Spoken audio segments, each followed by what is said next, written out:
Federal debt is out of control. The U.S. government is in the very definition of a debt spiral. Yeah, it's not looking good. We've got this really strange mix of buying coming into gold that I've never seen in my decades of history of watching this market. It is quite compelling what we're seeing happening right now. How does that play out? I mean, it's an election year, Brien. How will the elections impact the gold market? We can be very confident that we'll want to own gold and associated investments going forward. The next crisis that comes up, I liken it to a tsunami that's off the coast and then coming and will eventually hit. My hunch is telling me that's what you think will happen. The question remaining is,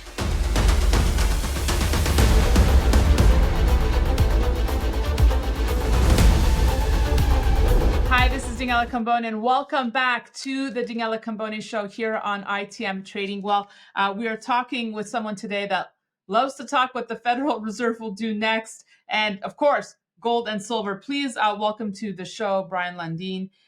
He serves as the publisher and editor of Gold Newsletter. He's also the producer of one of the most popular conferences out there, the New Orleans Investment Conference, which is taking place this November, which he will tell us about. But Brien, first and foremost, so nice to see you. great to see you, Daniela. It's been far too long. It has been far too long. I know I ran into you in Toronto for the PDAC, but we didn't have enough of an opportunity to really sit down and talk.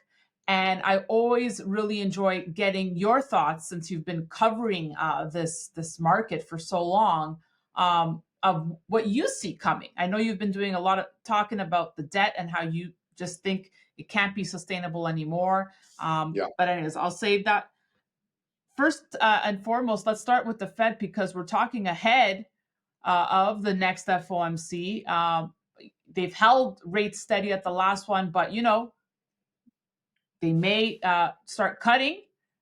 That's what Powell says, at least. What are your thoughts on what the Fed may do next here, Brien? Yeah, up to, I guess now as we speak, 3 or 4 weeks ago, we were in kind of a holding pattern for gold. It wouldn't drop below 2,000, but it couldn't get any upward momentum either, because the markets were trying to reprice in a new understanding of the Fed's timing toward rate cuts.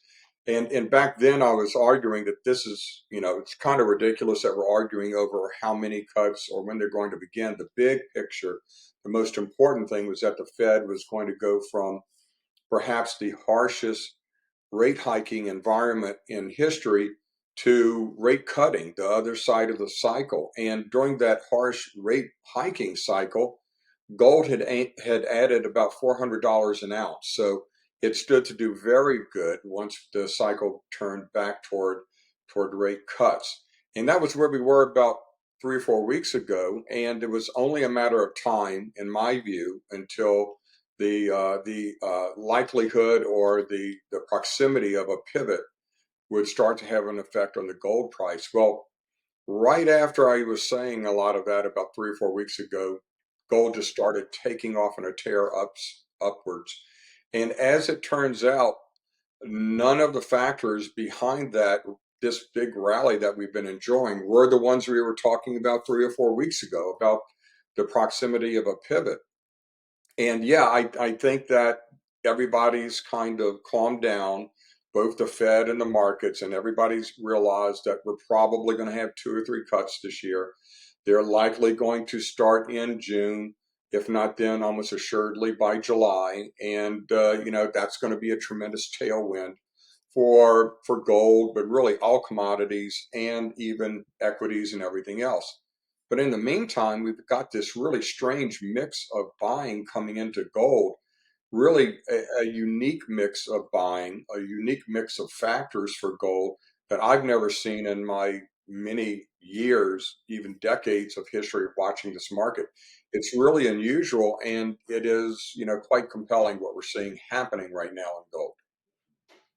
Well, I want to get your insights. Into the buying. Is it what about it do you find different than other bull runs? Yeah.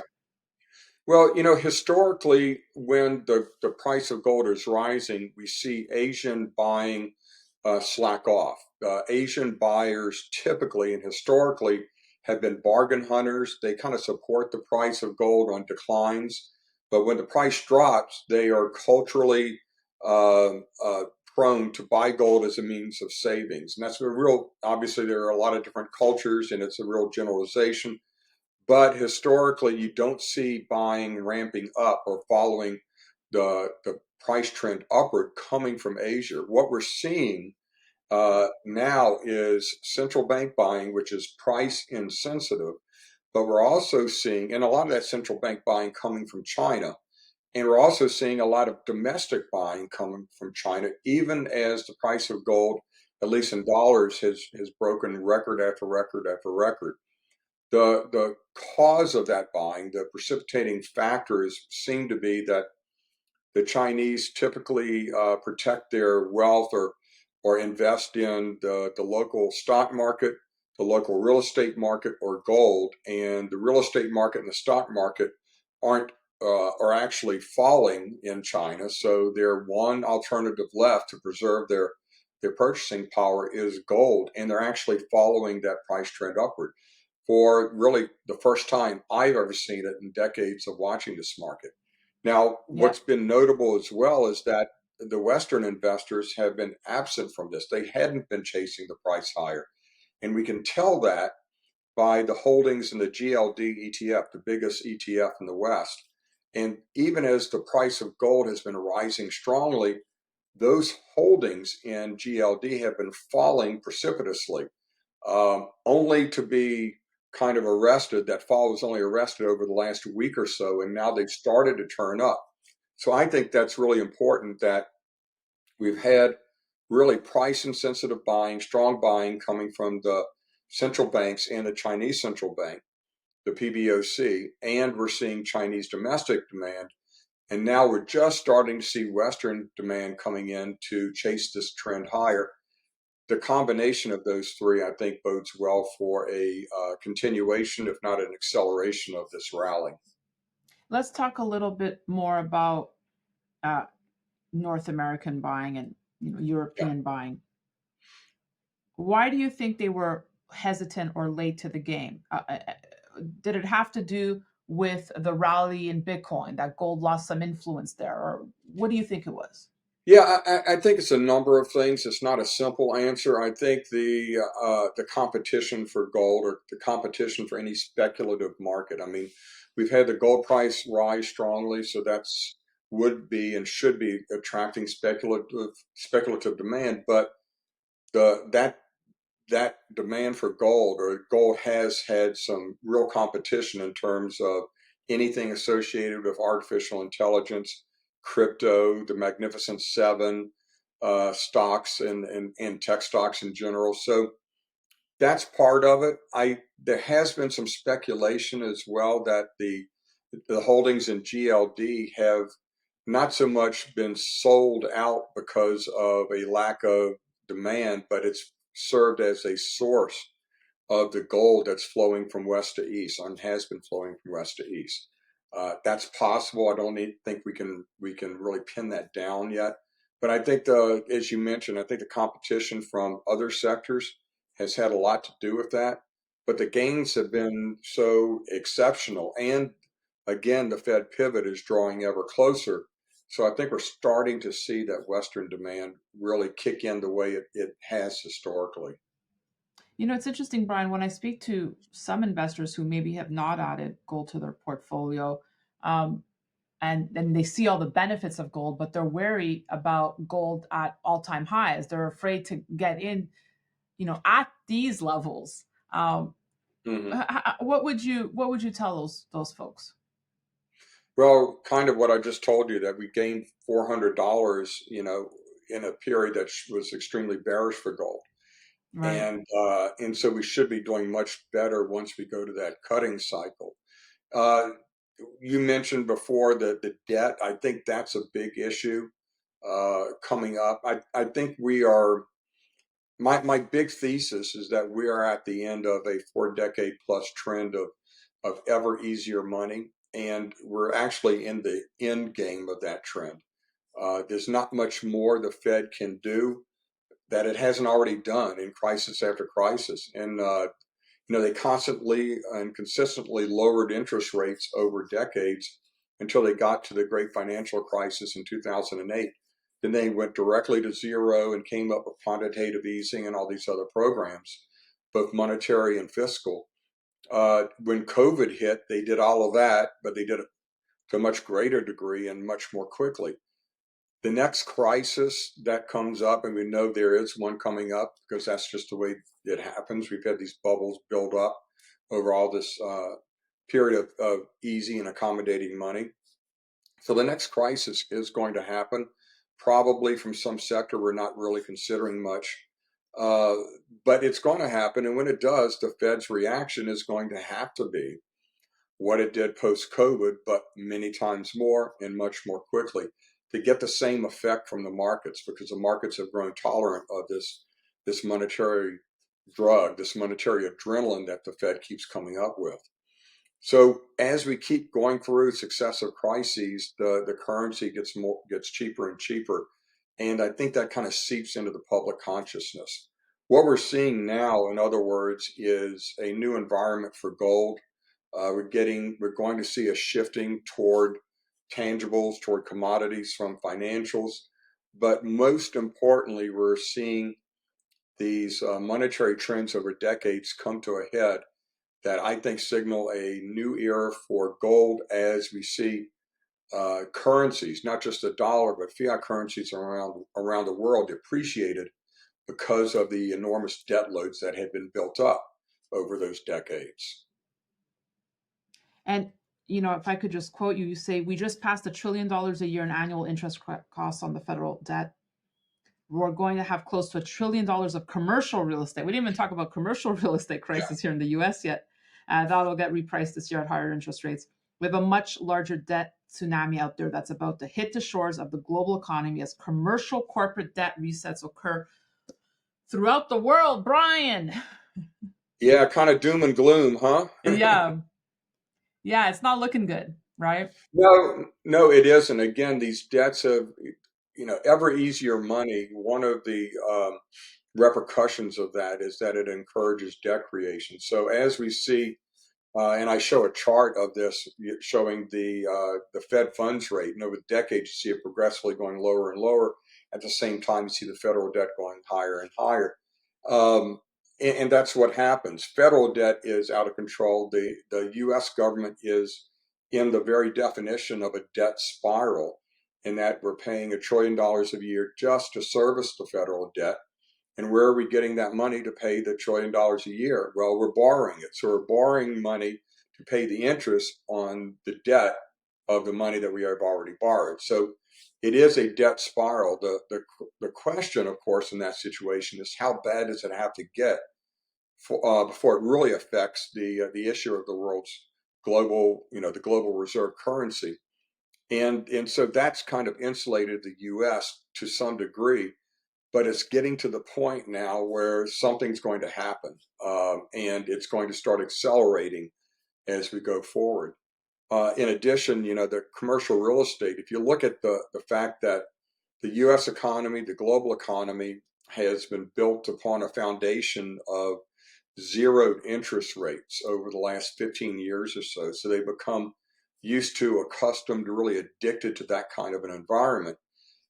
Before the Fed began hiking rates, we had about 20% of U.S. companies that were considered zombie companies, barely able to make enough in earnings to pay the interest on their debt, and debt that had been assumed in a zero interest rate environment. So that debt is resetting as we speak. If they could barely afford to pay it at their old interest rates, they are not only not going to be able to pay it at current interest rates, but the banks are going to look at their collateral backing those loans, which has also suffered tremendously, and may not be able to get debt at virtually any price. So that is a situation that's coming. As you said, I liken it to a tsunami that's off the coast and then coming, and will eventually hit.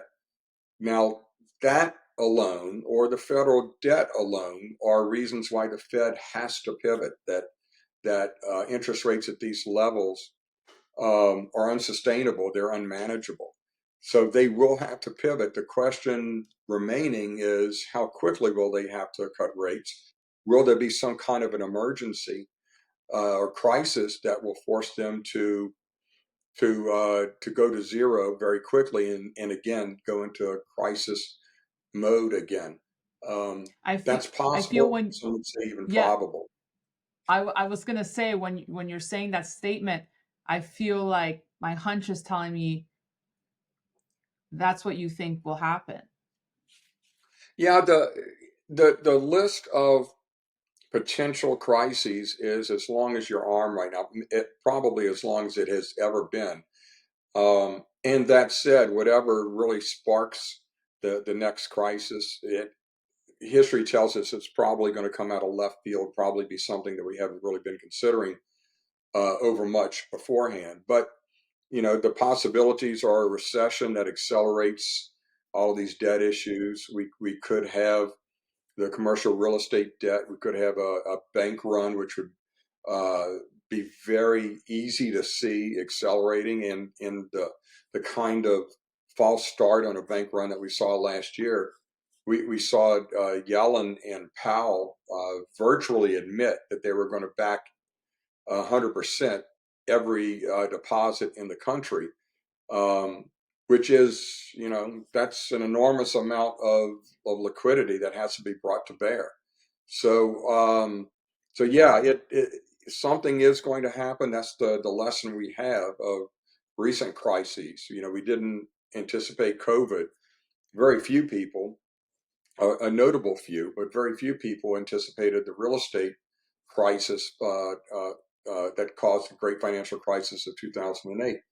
So we'll see what happens, but something is likely to happen because this government management of monetary policy always overshoots one direction or the other. And that creates bubbles, that creates situations that then erupt at some point down the road. I guess my final point, and it kind of ties back to the Fed, when you're saying they're going to be forced to pivot, how does that play out? I mean, it's an election year, Brien, and I bring this up because, like I said, you organized the New Orleans Investment Conference that always attracts such notable and popular politicians. Given how long you've been covering all this, what have you seen that typically happens in election years, and is the Fed's hand going to be forced? Yeah, from a timing standpoint, they really have to cut rates in the midsummer period by July at the latest. Otherwise, they're going to appear uh, political to some degree. Their impartiality Mhm. will start to be questioned, and it is a perceived to be a big issue. How will the elections impact the gold market? And I've talked a number of times to audiences and groups about this who are curious. And my basic view is that the macro picture right now will overwhelm any political influences. If you drill down and look at it, Biden and his administration, the Democrats, certainly don't seem to have any problem with spending more and more. So I think that debt situation would get greater under them. By the same token, the Republican administrations haven't shown much more restraint in debt creation, and Trump is kind of an easy money guy, a low interest rate guy. So I think that he would probably fire Powell and get somebody in who's going to be much more accommodative. Either way, I think it helps the story, the macro picture for gold and monetary metals, and exacerbates and accelerates those trends I've been talking about. But those trends will be in place. Those factors will be in place regardless of what happens in this election cycle, regardless of who wins. And I think that's really the overwhelming driver that we just need to focus on. We can't really predict. I don't think anybody's smart enough to predict the precise path we're going to take going forward. But if we look at all of these factors, we look at all the uncertainties, we look at all the imbalances uh, that lie ahead, And we can be very confident, I think, that we'll want to own gold and associated investments going forward. That's not to say you won't want to own other investments and you won't want to be diversified, but you definitely want to be positioned in the sector. You definitely want to have an allocation toward gold for protection. And I think it's the profit opportunity is really generational as well. Absolutely. Creating generational wealth is what we say here. And just if you don't mind on that note, Brien, I always invite my audience to reach out to one of my associates at ITM Trading to book a strategy session, really surrounding and revolving around building a strategy based on owning gold and silver. And they can do so on the Calendly link below in the description. As we wrap, tell me about the conference happening in November. You always have Yeah. such incredible guests. Yeah, this is our 50th anniversary conference. Wow. Yeah, the New Orleans conference is I've only been around for 38 of them though, so I'm kind of a newbie. But it is the longest running investment event in the world, really. Wow. And we Yeah. have, as you mentioned, always been known for the quality of our speakers, our faculty, and the quality of our attendees. And this year, we're pulling out all the stops and getting not only a number of the speakers that we've had in the past few years that investors have really come to respect. I encourage everybody to go to neworleansconference.com to look at the roster because I will forget all of the great names we have coming. More, more to add to that, but it is Yeah. the event to be at. As I say, all of the cool kids are coming this All year. the cool kids. Right. Yeah, you want to be Yeah. there. You really do. I definitely want to be there. And I think I covered like 10 of them. So Yeah. wow, kudos to you, Brien, for all the success of that conference. You deserve it all. You really do. Thank you so And much, Daniela. you're such a always been such a kind human. So thank you for coming on the show, and we'll see you soon, Brien. Looking forward to it, Daniela. Let's don't make it so long this time. Yes, absolutely. We'll be in touch. We'll see you soon. And thank you all for watching. I hope you enjoyed this episode on the Daniela Cambone Show. We'll have more great content coming your way. So be sure to sign up at danielacambone.com so you can stay on top of it all. Thanks for watching.